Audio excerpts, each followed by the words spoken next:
No organization is responsible for the content of this video. All errors and omissions are the sole responsibility of myself, David Iverson.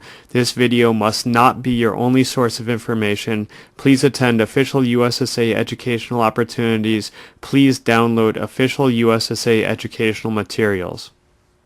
Okay, so we're going to look at start dates in this video, and we'll open up a start date and we'll do some other stuff. But for now, what I want you to just see is there's a couple of ideas here.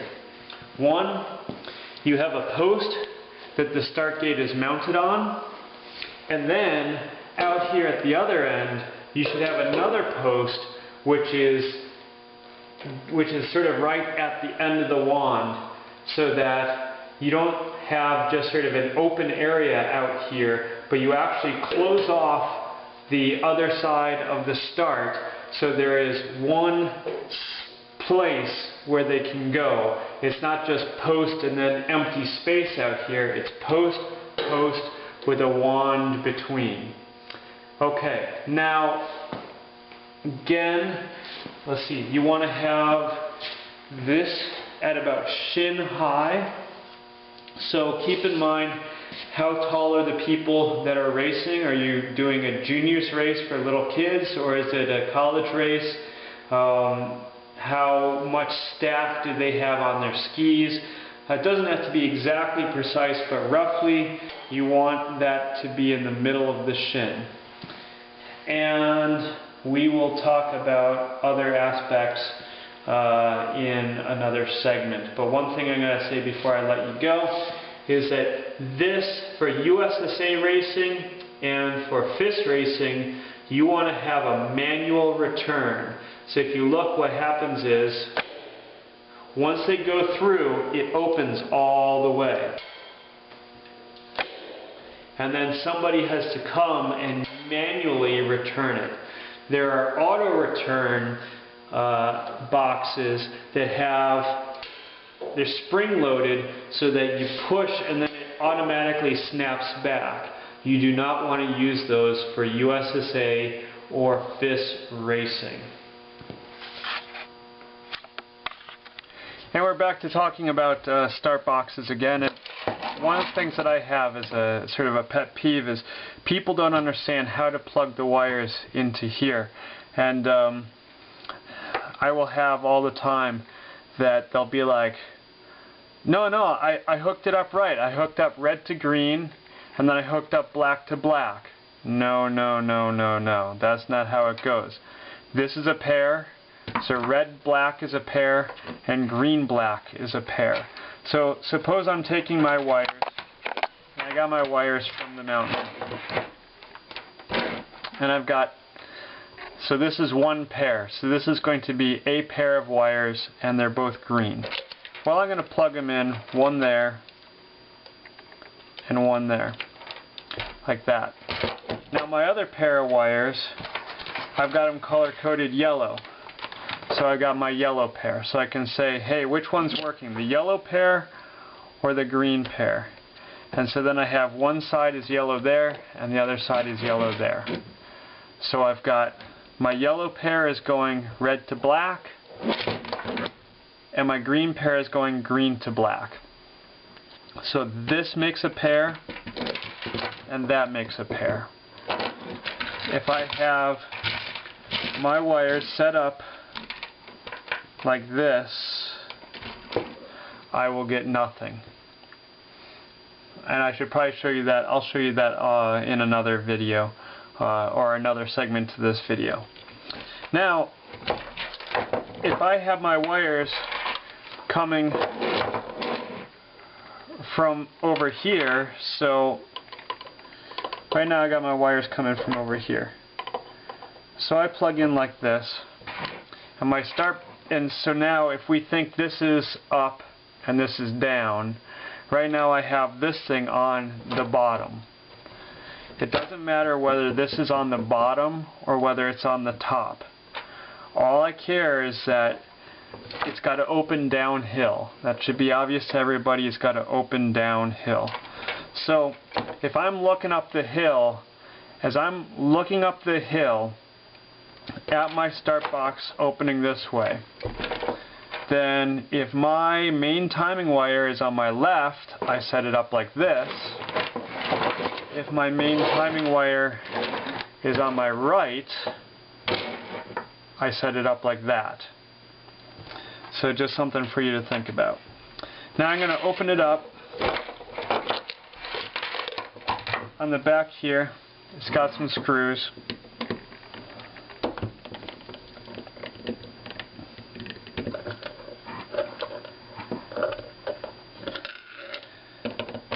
I'm probably going to lose screws.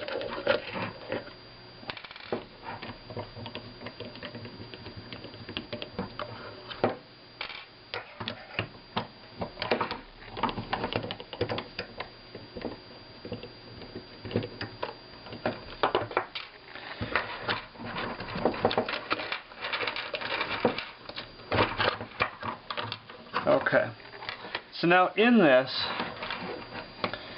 what you really have is you have three things in one. You've got this circuit board right here, which just handles the headphone amplifier. So this, the only thing that this does is it handles the headphone amplifier, and I only use my StartBoxes as headphone amplifiers in an emergency where my headphone amplifiers go bad. So I have separate headphone amplifiers. If they break, I've got a backup in here. Now this is critical.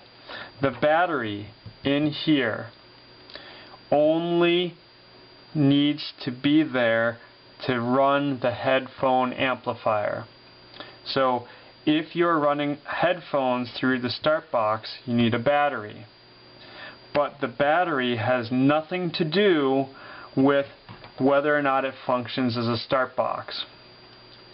Okay, so now this is going to be really hard to see. But right down in here, there's two switches. And there's a camshaft in here so that when I turn it, it makes those switches go. And so you can sort of, it's impossible for me to do on this video. But here you got a rotating camshaft, here you've got two switches, and they're hooked by wires up to here. Now I'm going to be quiet and not talk.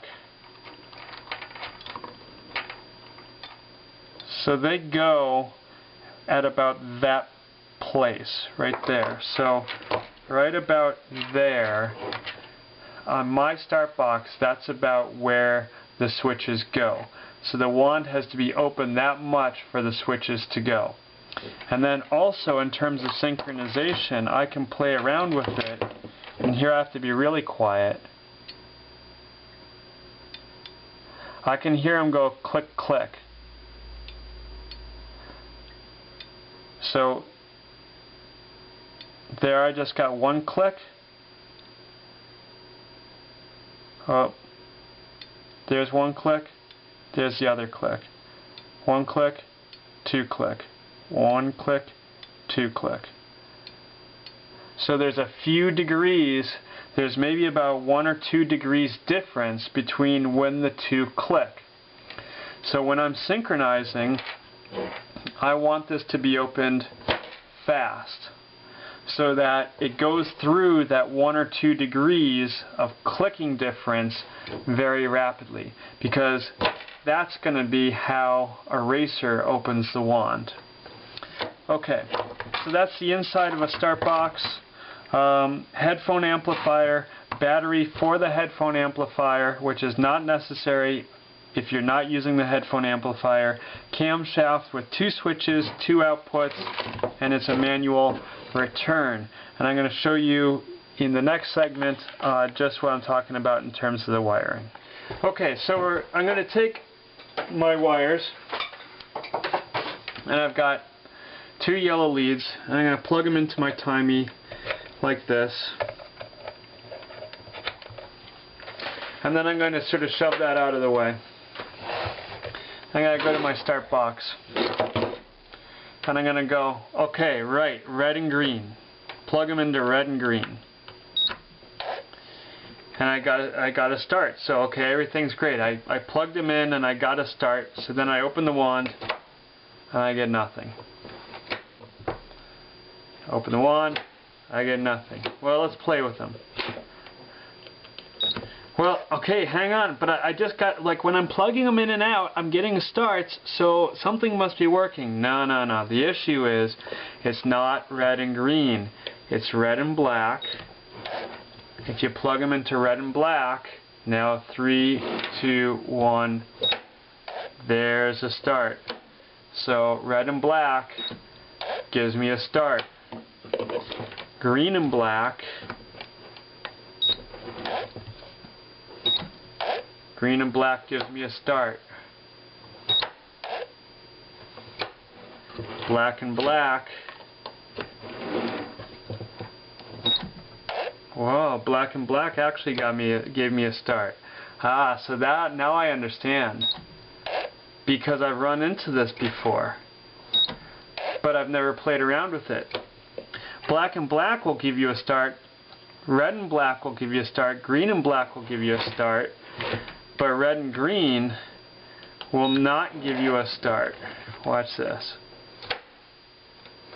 Ah, so that's why. Now I'm learning. So making these videos, I'm learning some stuff. Because what I'm learning is, I've had this maddening thing where people have set up my start and one pair is working and the other pair is not. And the reason why one pair is working is because they've got one pair set up like this, so it is working.